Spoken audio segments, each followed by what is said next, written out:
Took the whole family on a cruise down in the Caribbean. And our grandkids, Scott and Ryan, they had a ball on the ship. I think it was the first cruise they've had as teenagers where they could really take advantage of everything there was to do on the ship there. And they learned how to surf on the Surf Rider, which is on the stern of the ship there. And the older one, Scott, won the fastest time to climb the climbing wall. And one of the other contestants there, I said, I've never seen anybody climb a wall that fast before. And Scott come back and said, I climb mountains in Colorado. I think they tried everything on the menu. Dessert time came around, and there were always 2 or 3 desserts in front of them there, so they got their money's worth as far as the food went. Yeah, I got my money's worth, right? One day I encountered the ship's captain on Broadway, which is a wide open area there in the center of the ship where most of the shops and things are. And he was looking at a Morgan car that was on display there, so I stopped to talk to him. He was from Norway, so I asked him whether he knew whether Gann was a Norwegian name or not. Based on our conversation, the journey began.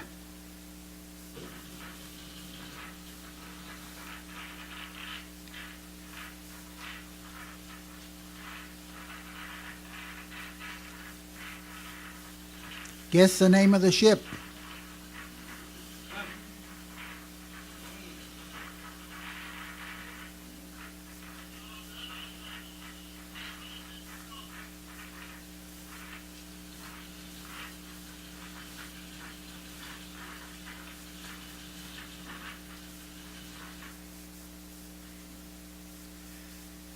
Okay, the ship is 356 feet long, 54.1 feet wide, has a draught, which is a depth underwater of 15.6 feet. She has 2 diesel engines totaling 6,400 horsepower. Has a top speed of 17.5 knots, although in sea trial she hit 19.5. And she can carry 410 passengers or 35 vehicles. And I saw various numbers on that. I guess it depends on the configuration of the ship on the day that they're sailing. That's a nice picture of the MS Gann. She was built in 1982 for the Hertegerten Shipping Company, and it was named the MS Narvik.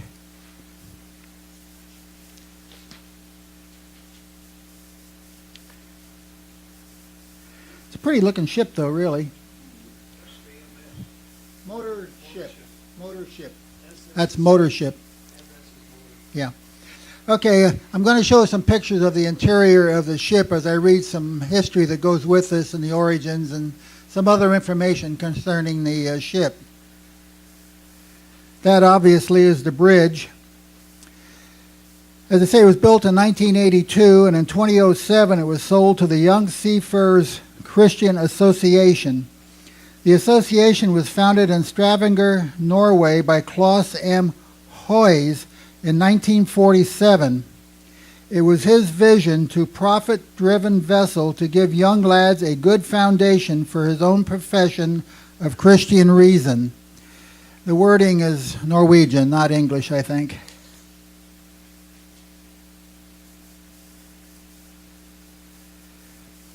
From the courses, it started in 1949. Over 12,000 sailors have been trained in the Ganns system.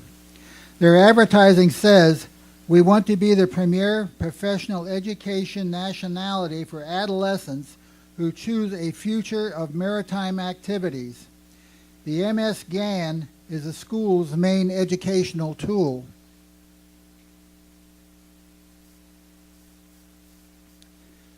In 1994, it became a secondary school, which is authorized by the county there, Ragland, I think it is. And it became a secondary school and offers courses in technical and industrial production, as well as nautical disciplines such as engine room, navigation officers, and hotel trades.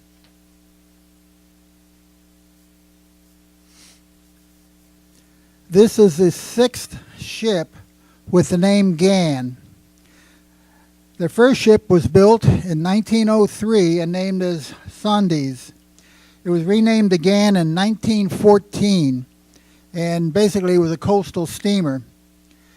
And in 1951, it was sold to the school and converted to a training ship. 1957 saw the end of her sailing days, and she was sold for scrap. Now, I've got a list of all the ships and stuff if you're interested, but I didn't include it in the slideshow here.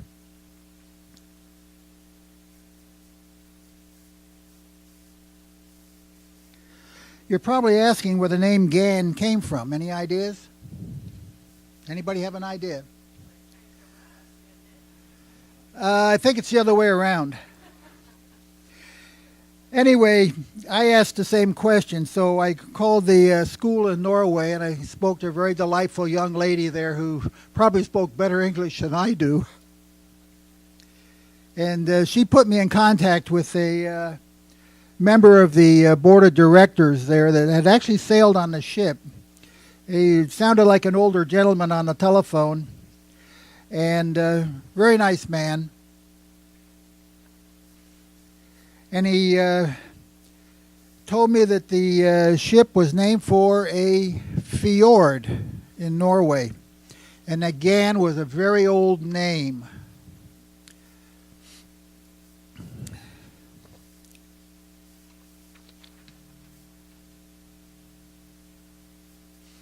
Okay, here's a map of southern Norway. Oslo is up here, Bergen is up there, and Stavanger is right down in here. And that's a close-up of the area there. Stavanger, whoops, wrong one. Yeah. Stavanger is up here. Stavanger, thank you. Anyway, here's the Gann Fjord right here.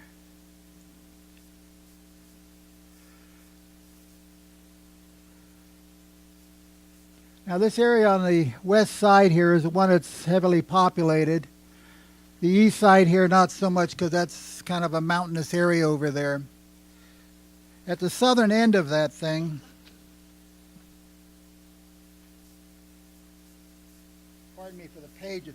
Pardon me for the pages. I was hoping to use a podium. Okay. At the southern end down here is Sonnes down in here. It's right at the very end of the fjord here. And as I say, this side here is the more heavily populated area. And it's the third largest urban area in Norway behind Oslo and Bergen.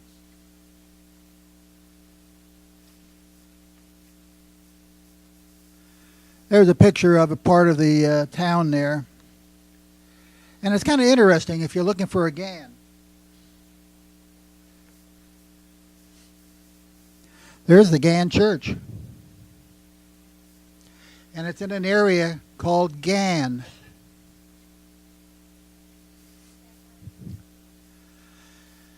Well, I'll tell you, if you want to get technical, it's G-A-N-D. But we'll get to that in a minute here, but I was told to forget the D, it doesn't count. Well, you're going to see some real interesting spellings of it here before we get done.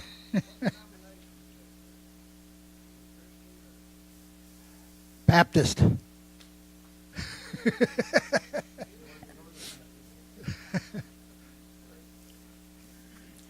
You can find Gann woolen sweaters there.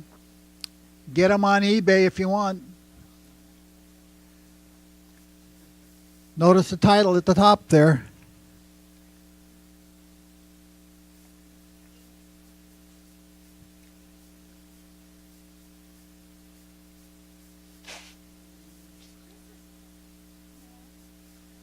Go for it, Joan.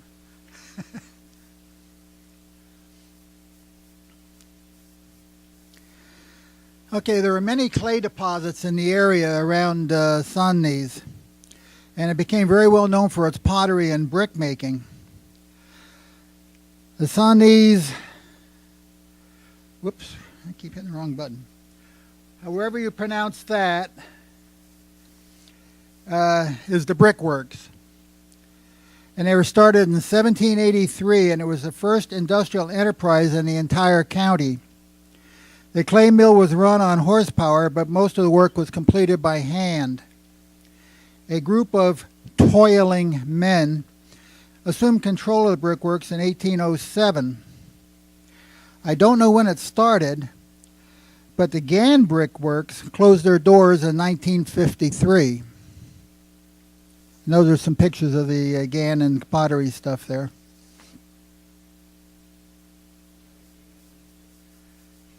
That's your grandfather, isn't it?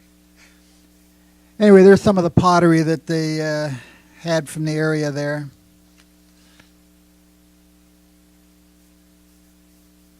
And I couldn't resist this.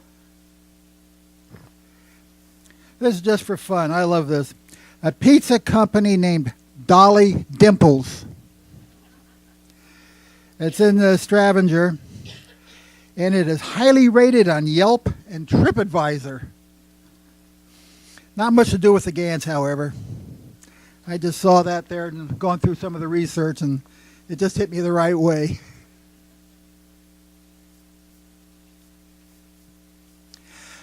Okay. As a result of what I talked to about the gentleman I talked to on the board of directors, I came across a man who was a researcher in Norway, so I contacted him. And I asked him to do some preliminary research on the name Gann. Now, this is probably a couple hours of work or something, so it's very, very preliminary, but he gave me some fairly good information. He said he grew up in a Gansdalen, or Gann Valley, which is named after a very old farm there. And these are some of the pictures of the area that we came across. Now, he said it was a very old Norse name. The Norse name began, or the Norse era began, about 500 A.D. And in the late 700s, a large migration south began and ended with the Norman conquest in 1066, which I'm sure you all have heard of before. In AD 911, the Frankish King Charles, otherwise as known as Charles the Simple, gave a large amount of land to Rollo, the leader of the Vikings, so that they would stop their raiding.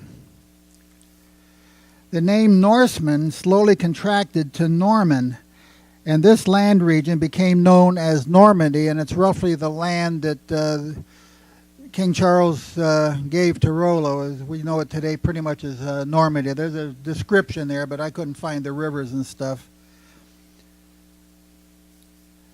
Now, the Vikings were known as raiders, but they did more than raid. Much of their travels were for trade or to settle in new areas to gain a better life. They did travel great distances. As we know, they traveled to America, and the archaeologists have actually found evidence of Vikings trading in Baghdad. So that's quite a way when you figure they probably went there by water. And they also ventured as far as central Russia and all over what we would call continental Europe today. Now, I found an interesting sidelight I found concerning Viking barbarity. And this is a quote, and you ladies are going to love this. Contrary to the wild, filthy images of Vikings, the early 13th century chronicler John of Wallingford described a grave problem of the English women. They were seeking out Danish men as lovers because of their appealing habit of combing their hair every day, of bathing every Saturday, and regularly changing their clothes, in contrast to the local men.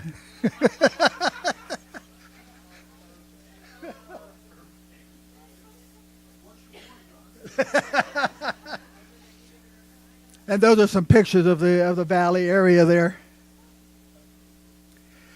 Okay, Travis was asking about the spelling of the Gann word. You can read that. Gande in 1446, and you can see the changing of it there in 1591. It's spelled Gann. So as you do your research on Ganns, as you already have found out, there are many, many spellings of the word Gann, and Bill and Gary can attest to that. The one you see today quite often is Gand. And in fact, if you look up the Gann Church in Norway there, you're going to find it spelled Gand, and the Gann area is Gand also. And I was told, forget the D, it doesn't count. It's still pronounced Gann.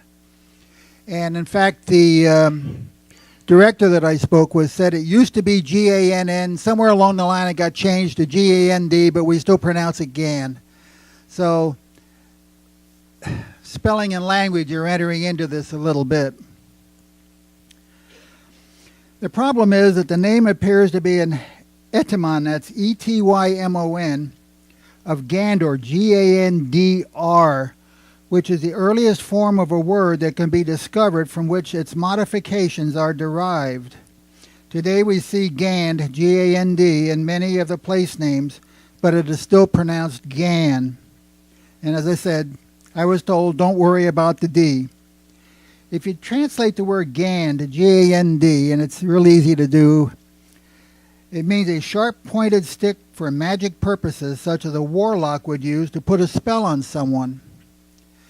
I also found another translation that said sorcerer.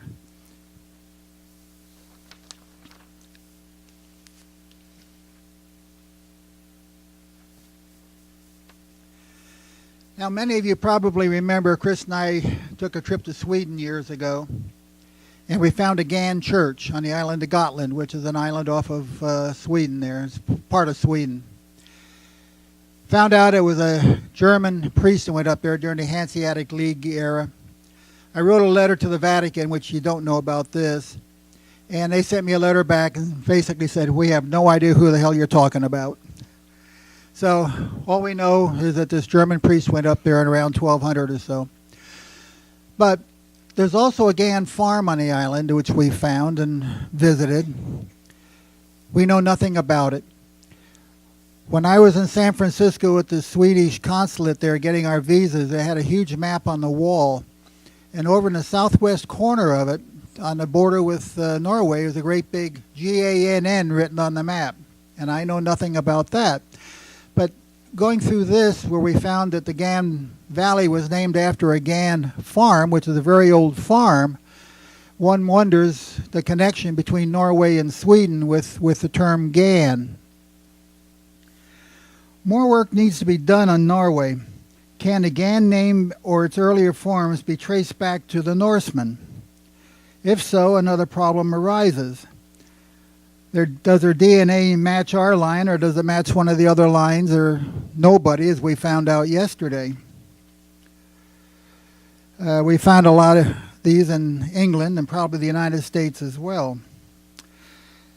Could it be that the Ganns were Vikings who moved south with a migration into continental Europe and eventually to the New World? Wouldn't you like to be a Viking and have a Viking in your ancestor? The search continues. Thank you.